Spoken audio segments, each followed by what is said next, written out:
Hello Mom, this is your Adobe Premiere Pro tutorial from me. First, I like to go to New Project.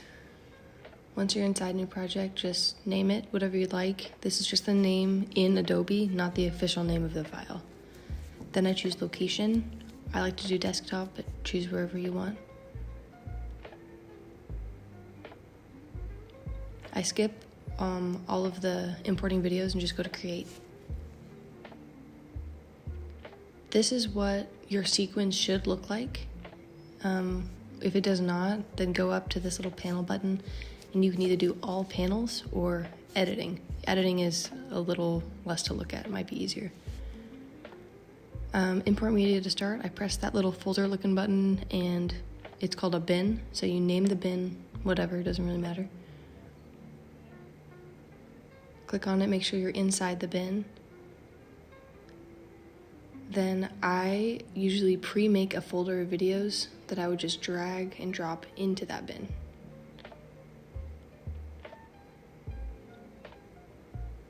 Okay, you can enter the bin, look at your videos there. You should be able to scrub through, make sure it's the right video. You can make this section bigger or smaller.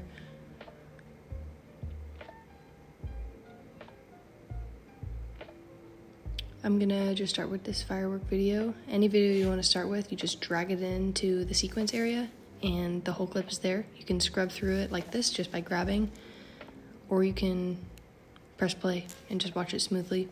If it is glitching, it's likely your computer and not the video. Just wait a while. Let's say I want to cut it there. I click on this razor tool and then try to click just right on that line. If you're not exact, it's fine. Go back to the selection tool, click what you don't want, and just press delete. If I think it's a little too long, I can just drag the end to make it shorter instead of cutting it again, or I can just drag it back if I accidentally cut a little too much.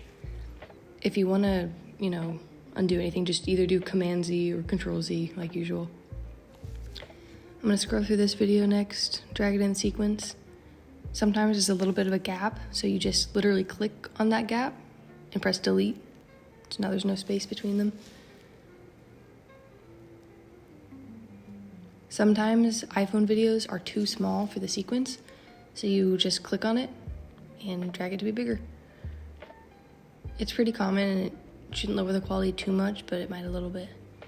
That fit button is useless. I don't know why it's there. Don't use it to try to make it fit the screen. Okay, next video. I have a video of Maya watching football. If your video goes into different levels of the sequence, that's fine, but this can happen where they're on top of each other, and it's kind of weird. So for ease, I would just try to put them in the same line, but audio can technically be inside different lines. That video is too small too, so.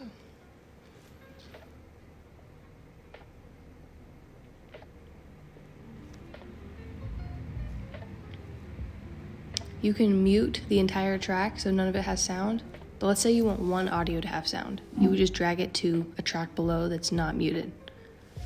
You could mute any track if you'd like though, so it doesn't really matter. Okay, I'm gonna go back to all panels if I wanted to add any transitions like fade to black or like a blend into the next clip. You can use your slider on the bottom to drag back and forth in the sequence, or you can just swipe in the sequence with your mouse. Make it bigger, make it smaller. I don't know why I did this part kind of out of order, but. Okay, click on effects if you want effects, and go down to video transitions. It's always going to be dissolve. The other ones are really dumb. So dip to black is just fade to black. You would just drag it and add it onto the end of your clip.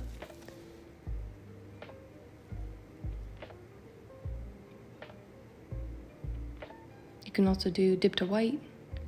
I'm putting it on top of the dip to black, so it's probably going to do both. Yep.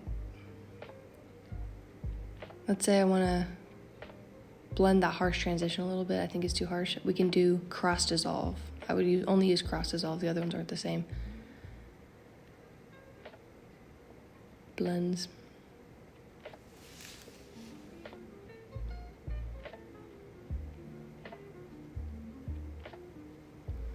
If I decide that fade to white or fade to black is too long, I can just click it and drag it to be either longer or really short. Usually shorter looks really weird, like a flash, but it's whatever you want to do. Let's say I'm all done though. I watch my video over, I press export. This is the official name. I name it what I actually want it to be named. Make sure the location is the right place, and your format should always be H.264. That allows you to play it on a PC or put it on YouTube. You know, make sure it's just on media file. You can watch your video the final time to make sure it all looks good. Mine is glitching because my computer's slow, but doesn't mean the video is actually glitchy. And just export. I edited out like 15 minutes of wait time for you here. Okay, it says your video was exported successfully. You can just X out, make sure you save in case anything went wrong. Yep, that's all. And then your video is wherever you saved it, and you can watch it one more time to make sure it's all good.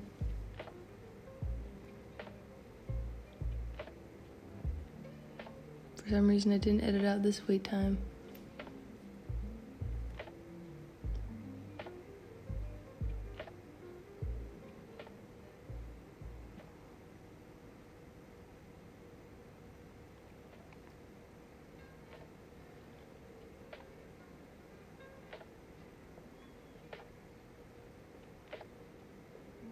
Okay, have a good day.